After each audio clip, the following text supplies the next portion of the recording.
go into our Now We're Here segment. We're catching up with the founder and managing director of Maneli Group, that's Nhlanhla Dlamini. Nhlanhla, I want us to get to a point where we're talking about your journey leading up to this point. But before we get there, what about the exposure and vulnerabilities to world market prices? You know, how do you ensure that you have sufficient buffers so that what you've built is not eroded by what the world sets as a market price?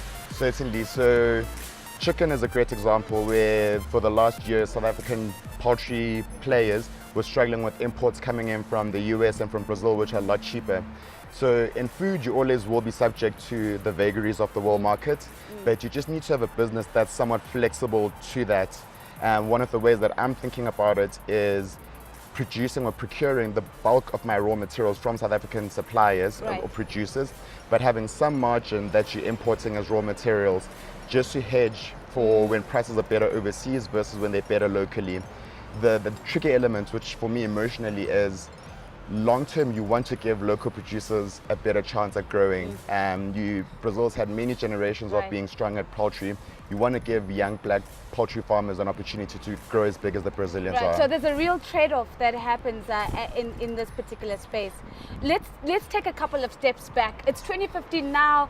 Maneli Group it's in the market. You guys are active players, but it didn't start here. Take us back to where you think your key influences came into play that put you on an entrepreneurial journey.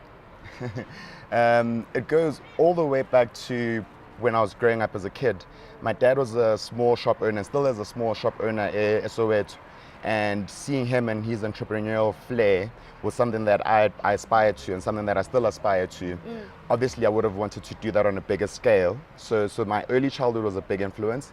The second influence was in the place that I was working at previously at McKinsey & Company, where a lot of consultants would work there for 3 to 5 years and then do something very entrepreneurial in different sectors.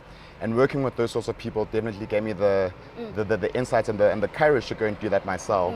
You've certainly bagged the academic qualifications as well. I mean, if we're talking Ivy League universities, you've been there, the best in South Africa, you've been there. What role has the academic part of the journey played in actually endorsing you as an entrepreneur? Is there a link between the academic and the entrepreneurial? So I go against the common knowledge that you don't need a strong education background to be an entrepreneur. I think you do. I think it helps in terms of credibility when you're trying to break into a new industry or trying to talk to big players within that industry. And it just gives you the confidence to run the analysis and build a business from the fundamentals. So I was lucky that, as I said earlier, mostly through scholarships, I've gone to good schools and I always focused on academics, and I can see that it's serving me well now. So let's get the world according to Nhlanhla bedded down. If you were to give advice to young entrepreneurs, how would you say they should chart their path towards becoming entrepreneurial giants?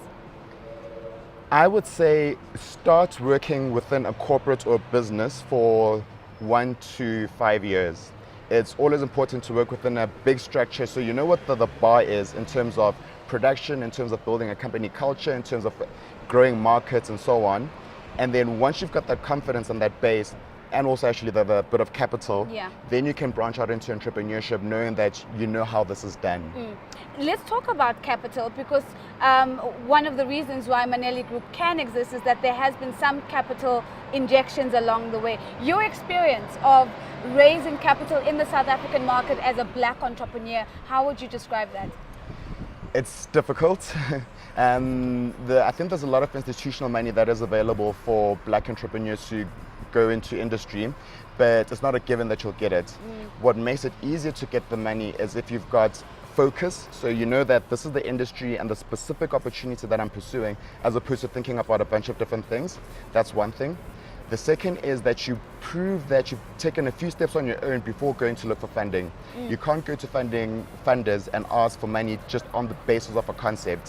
Say that I've done X, Y, and Z and I need money to go and do the next 2 steps. And then the final thing is resilience. A lot of people will turn you down, but after a while you'll get the feedback, you'll learn, and then you'll eventually get the money. I want to maybe go back just a little bit more around the financing journey. We often hear that there's a debate in South Africa and perhaps in other markets as well that Is it a question of a dearth of ideas, or is it a question of just financing not being there to match bankable ideas? What's your take on the scenario? I think the money and the ideas are there. The thing that's missing in the middle, I think, is the mentorship and the hand-holding for people to get to a commercial scale. Yeah. Because I've spoken to a lot of entrepreneurs that have great ideas, but they won't get the funding because they don't have the credibility of having run something like that on a commercial scale. So whether it comes from retired professionals who now want to do this as a social venture, Yeah. or comes from corporates as part of the enterprise development programs, that mentorship is crucial. So you talk about enterprise development programs, and we know that this has become common language in the South African space. How would you maybe describe the overall environment when it comes to corporates' willingness to engage with entrepreneurs who perhaps don't have a track record but can maybe fulfill some of those scorings, give them some of that credit, but in a meaningful way? My experience so far is that companies are well intentioned and they definitely want to help small enterprises grow, but you have to come to them with a clear plan of what you want to do. So you can't go there with an exploratory idea of like, this is what I'm thinking about. Say that these are the things that I'm clearly convinced that would work, and this is the specific support that I need from you. So in summary, what I'm saying is that entrepreneurs need to take advantage of these programs by being clear on how they would benefit that company.